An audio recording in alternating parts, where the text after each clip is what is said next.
महर्षियों, जब नारद मुनि इच्छानुसार वहां से चले गए, तब भगवान शिव की इच्छा से माया विशारद श्रीहरि ने तत्काल अपनी माया प्रकट की। उन्होंने मुनि के मार्ग में एक विशाल नगर की रचना की, जिसका विस्तार 100 योजन था। वह अद्भुत नगर बड़ा ही मनोहर था। भगवान ने उसे अपने वैकुंठ लोक से भी अधिक रमणीय बनाया था। नाना प्रकार की वस्तुएं उस नगर की शोभा बढ़ाती थीं। वहां स्त्रियों और पुरुषों के लिए बहुत से विहार स्थल थे। वह श्रेष्ठ नगर चारों वर्णों के लोगों से भरा था। वहां शीलनिधि नामक ऐश्वर्यशाली राजा राज्य करते थे। वे अपनी पुत्री का स्वयंवर करने के लिए उद्यत थे।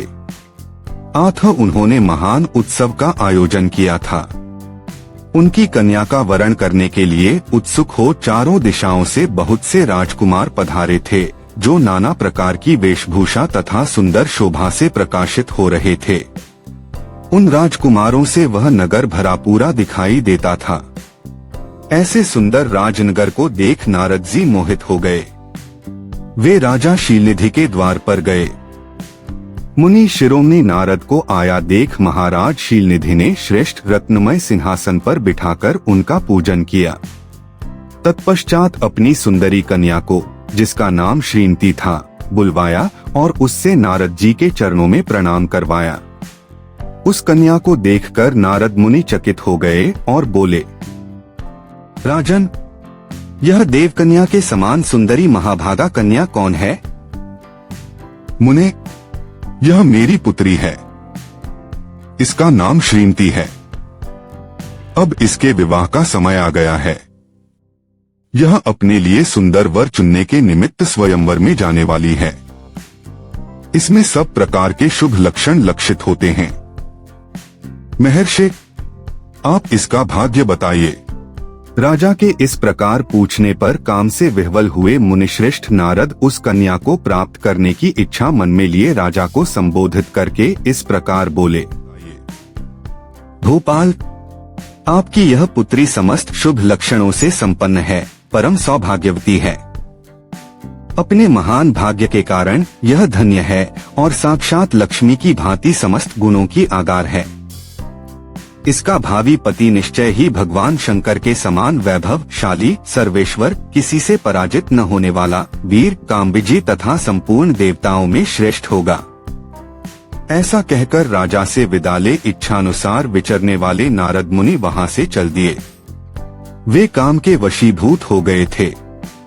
शिव की माया ने उन्हें विशेष मोह में डाल दिया था। वे मुनि मन ही मन सोचने लगे कि मैं इस राजकुमारी को कैसे प्राप्त करूं।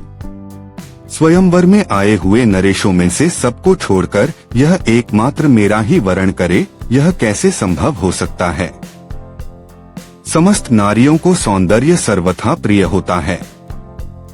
सौंदर्य को देखकर ही वह प्रसन्नता पूर्वक मेरे अधीन हो सकती है, इसमें संशय नहीं है। ऐसा विचार कर काम से विह्वल हुए मुनिवर नारद भगवान विष्णु का रूप ग्रहण करने के लिए तत्काल उनके लोक में जा पहुँचे। वहां भगवान विष्णु को प्रणाम करके वे इस प्रकार बोले, भगवान, मैं एकांत में आपसे अपना सारा वृत्तांत कहूँगा। तब बहुत अच्छा कहकर लक्ष्मीपति श्रीहरि नारद जी के साथ एकांत में जा बैठे और बोले, मुने, अब आप अपनी बात कहिए। तब नारद जी ने कहा, भगवान, आपके भक्त जो राजा शीलनिधि हैं, वे सदा धर्म पालन में तत्पर रहते हैं। उनकी एक विशाल लोचना कन्या है, जो बहुत ही सुंदरी है। उसका नाम श्रीमती है। वह विश्वमोहिनी के रूप में विख्यात है और तीनों लोकों में सबसे अधिक सुंदरी है। प्रभु, आज मैं शीघ्र ही उस कन्या से विवाह करना चाहता हूँ। राजा शीलनिधि ने अपनी पुत्री की इच्छा से स्वयंवर रचाया है, इसलिए चारों दिशाओं से वहां सहस्त्रों राजकुमार पधारे हैं। नाथ, मैं आपका प्रिय सेवक हूँ। अतः आप मुझे अपना स्वरूप दे दीजिए, जिससे राजकुमारी श्रीमती निश्चय ही मुझे वर ले। मुने, तुम अपने अभीष्ट स्थान को जाओ। मैं उसी तरह तुम्हारा हित साधन करूंगा, जैसे श्रेष्ठ वैद्य अत्यंत पीड़ित रोगी का करता है, क्योंकि तुम मुझे विशेष प्रिय हो। ऐसा कहकर भगवान विष्णु ने नारद मुनि को मुख तो वानर का दे दिया और शेष अंगों में अपने जैसा स्वरूप देकर वे वहां से अंतर्धान हो गए। भगवान की पूर्वोक्त बात सुनकर और उनका मनोहर रूप प्राप्त हो गया समझकर नारद मुनि को बड़ा हर्ष हुआ। वे अपने को कृतकृत्य मानने लगे। भगवान ने क्या प्रयत्न किया है इसको वे समझ न सके। तदंतर मुनिश्रेष्ठ नारद शीघ्र ही उस स्थान पर जा पहुँचे जहाँ राजा शिलिधि ने राजकुमारों से भरी हुई स्वयंवर सभा का आयोजन किया था। विप्रवरो, राजपुत्रों से घिरी हुई वह दिव्य स्वयंवर सभा दूसरी इंद्रसभा के समान अत्यंत शोभा पा रही थी। नारद जी उस राजसभा में जा बैठे और वहां बैठकर प्रसन्न मन से बार बार यही सोचने लगे कि मैं भगवान विष्णु के समान रूप धारण किए हुए हूँ। आथ वह राजकुमारी अवश्य मेरा ही वरण करेगी, दूसरे का नहीं। मुनिश्रेष्ठ नारद को यह ज्ञात नहीं था कि मेरा मुंह कितना कुरूप है। उस सभा में बैठे हुए सब मनुष्यों ने मुनि को उनके पूर्व रूप में ही देखा। राजकुमार आदि कोई भी उनके रूप परिवर्तन के रहस्य को न जान सके। वहां नारद जी की रक्षा के लिए भगवान रुद्र के 2 पार्षद आए थे जो ब्राह्मण का रूप धारण करके गूढ़ भाव से वहां बैठे थे। वे ही नारद जी के रूप परिवर्तन के उत्तम भेद को जानते थे। मुनि को कामावेश से मूढ़ हुआ जान वे दोनों पार्षद उनके निकट गए और आपस में बातचीत करते हुए उनकी हंसी उड़ाने लगे। परंतु मुनि तो काम से विह्वल हो रहे थे। आथ उन्होंने उनकी यथार्थ बात भी अनसुनी कर दी। वे मोहित हो श्रीमती को प्राप्त करने की इच्छा से उसके आगमन की प्रतीक्षा करने लगे। इसी बीच में वह सुंदरी राजकन्या स्त्रियों से घिरी हुई अंतःपुर से वहां आई। उसने अपने हाथ में सोने की एक सुंदर माला ले रखी थी। वह शुभलक्षणा राजकुमारी स्वयंवर के मध्य भाग में लक्ष्मी के समान खड़ी हुई अपूर्व शोभा पा रही थी। उत्तम व्रत का पालन करने वाली वह भूप कन्या माला हाथ में लेकर अपने मन के अनुरूप वर का अन्वेषण करती हुई सारी सभा में भ्रमण करने लगी। नारद मुनि का भगवान विष्णु के समान शरीर और वानर जैसा मुंह देखकर वह कुपित हो गई और उनकी ओर से दृष्टि हटाकर प्रसन्न मन से दूसरी ओर चली गई। स्वयंवर सभा में अपने मनोवांछित वर को न देखकर वह भयभीत हो गई। राजकुमारी उस सभा के भीतर चुपचाप खड़ी रह गई। उसने किसी के गले में जयमाला नहीं डाली। इतने में ही राजा के समान वेशभूषा धारण किए भगवान विष्णु वहां आ पहुंचे। किन्हीं दूसरे लोगों ने उनको वहां नहीं देखा। केवल उस कन्या की ही दृष्टि उन पर पड़ी।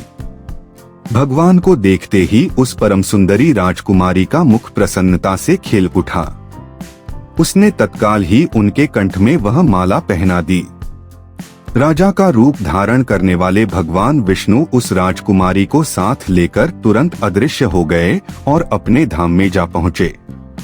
इधर सब राजकुमार श्रीमती की ओर से निराश हो गए। नारद मुनि तो कामवेदना से आतुर हो रहे थे, इसलिए वे अत्यंत विह्वल हो उठे।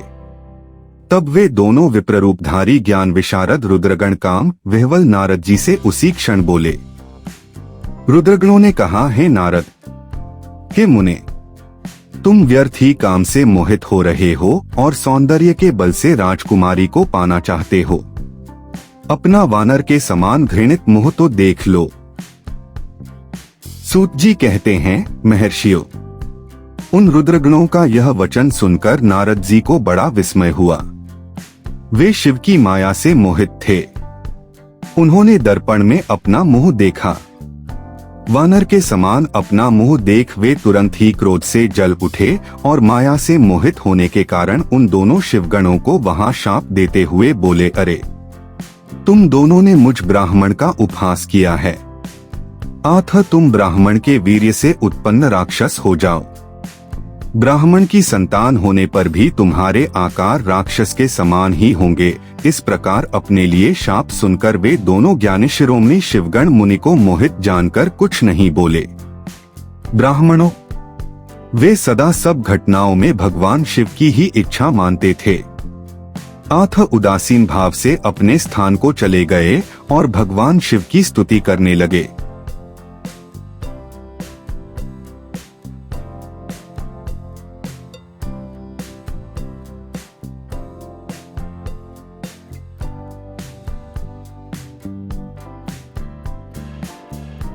नारद मुनि एक बार भ्रमण करते हुए एक दिव्य नगर में पहुँचे जो भगवान विष्णु ने अपनी माया से रचा था। वहाँ के राजा शीलनिधि ने अपनी अत्यंत सुंदर कन्या श्रीमती का स्वयंवर आयोजित किया था। राजकुमारी के शुभ लक्षणों को देखकर नारद मुनि उस पर मोहित हो गए और उससे विवाह की इच्छा करने लगे। कामवश नारद मुनि ने भगवान विष्णु से प्रार्थना की कि वे उन्हें ऐसा रूप दें जिससे राजकुमारी उन्हें वर के रूप में चुने। भगवान विष्णु ने उन्हें अपना सा रूप तो दे दिया, परंतु उनके मुख को वानर का बना दिया। यह शिव की माया का प्रभाव था। नारद जी को इस बदलाव का पता नहीं था। वे स्वयं को अत्यंत सुंदर समझते रहे और स्वयंवर सभा में पहुंच गए। वहां राजकुमारी श्रीमती ने जब माला लेकर राजकुमारों के बीच घूमना शुरू किया तो नारद जी को देखकर वह विचलित हो गई और उन्हें अनदेखा कर दिया। इसी बीच भगवान विष्णु स्वयं राजा के वेश में वहां प्रकट हुए और राजकुमारी ने तुरंत उन्हें वर चुन लिया। नारद मुनि अत्यंत क्रोधित और अपमानित हो उठे। जब उन्होंने आईने में अपना चेहरा देखा तो समझ गए कि उनके साथ क्या हुआ है। वहां उपस्थित भगवान शिव के 2 गणों ने उनका उपहास किया, जिससे नारद मुनि ने उन्हें क्रोधवश शाप दे दिया कि वे राक्षस रूप में जन्म लेंगे। ये 2 गण आगे चलकर शुंभ और निशुंभ नामक राक्षस बने। अंत में नारद मुनि को यह अनुभव हुआ कि यह सब शिव की माया थी और उन्होंने मोहवश अपने ब्रह्मचर्य व ध्यान से विचलित होकर भूल की। शिक्षा। यह कथा सिखाती है कि ईश्वर की लीला और माया अपरंपार होती है। मोह, काम और अहंकार में फंसकर श्रेष्ठतम ज्ञानी भी भ्रमित हो सकते हैं। अतः संयम, विवेक और भक्ति का मार्ग ही श्रेष्ठ है। वत्स, यदि यह पुराण कथा तुम्हारे हृदय को स्पर्श करे तो इस ज्ञान यज्ञ को आगे बढ़ाओ। पुराण वाणी को सब्सक्राइब करो ताकि सतत रूप से तुम धर्म मार्ग पर अग्रसर हो सको। हर दिवस नूतन प्रसंग, नूतन प्रेरणा। हर हर हर महादेव।